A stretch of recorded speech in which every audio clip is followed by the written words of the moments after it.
Ano ang ipinahayag ng mga sinungaling na propeta kay Ahab tungkol sa kalalabasan ng digmaan sa Ramoth Gilead? Ipinahayag nilang siya ay magtatagumpay. Maliban sa pagkakautang sa isa't isa ng pag-ibig, ano pa ang hindi dapat mayroon kayo sa kaninuman?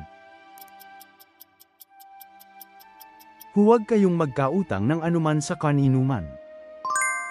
Aling lipi sa 12 lipi ng Israel ang pagmumula ng Mesiyas at ni Haring David? Lipi ni Juda. Saang lipi nagmula si Josue? Lipi ni Ephraim. Ilang taon gulang si Amazias nang umupo bilang hari at gaano katagal siya naghari? Umupo ng may edad na 25 at naghari ng 29 na taon.